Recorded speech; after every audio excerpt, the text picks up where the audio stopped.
Hey, welcome back to the Ready State.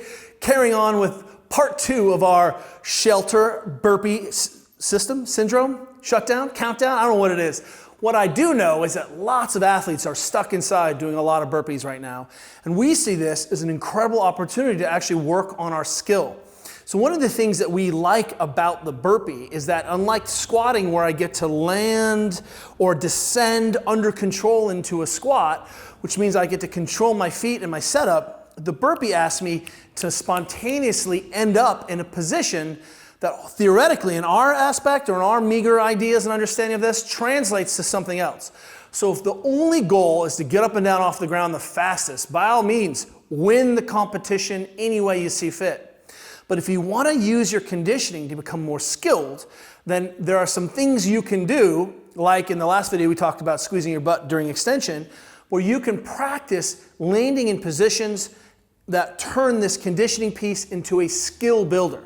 So one of the reasons that a lot of strength conditioning coaches and movement coaches don't appreciate the burpee is that they see a lot of people just getting up and down off the ground. And if the goal is only physiology, work really hard, do a whole bunch of work, rinse, wash, repeat, get a burn, that's fine.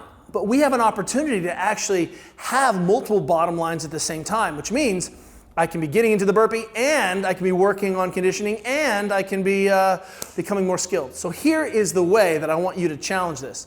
One is that I want you to appreciate that when you jump and land, we're going to do it with feet straight. And not only that, we're going to try to get back to the ball of the foot and the heel as fast as we can with ankle in the middle of the foot. So let's talk about the position I want you to land in. Not a deep squat. You can land at any height that's appropriate for you, but I want you to appreciate that ultimately I'm interested in having a foot in an organized position so that I could get up off the ground and jump, I could get up off the ground and cut, I could get up off the ground and sprint. And what happens is when we repeatedly practice something over and over, which is just get up and down off the ground as fast as you can, that will become my default when in sport I need to get up and down off the ground quickly or transition to another skill. So I'm working with 12-year-old girl volleyball players. I want them to be able to dive and then get up and down off the ground quickly so they can react and have movement choices available to them. So if I get up off the ground and this is my foot position, not a very athletic position. It's not a position that transfers very well to heavy squats, not a foot position that transfers to sprinting or jumping and landing. And while it may or may not ever cause pain, that should never be the reason we don't do something because we may or may not have pain from it. We should be making choices about maintaining our native capacity and leaving our movement options open, right? And we don't want dead ends. Yes, congratulations, you got up and down off the ground faster than me, but you wrecked all of your complex motor pattern or created patterns in your brain that are competing. So if I'm trying to jump and land and my Olympic lifting coach is like, why are you doing that? I'm like, I don't know, coach, but I did 1,000 burpees earlier today and practiced this shape a lot. That's a problem.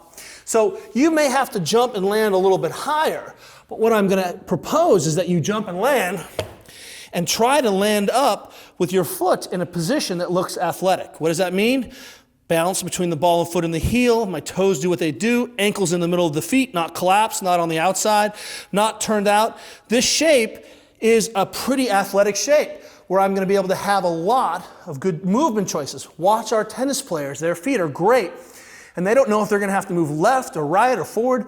And so almost to a T, and 100% of them line up when they're receiving with feet straight. A great example of what I'm talking about in terms of teaching patterns that don't make my athletes worse. If you have great range of motion, man, you can get away with basically doing some pretty simple burpees, right? And what I want you to see is that, of course, if I have more range of motion, I have more choice.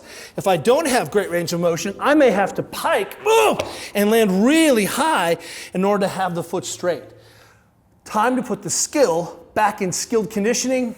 Yesterday we talked about last video talked about better back mechanics.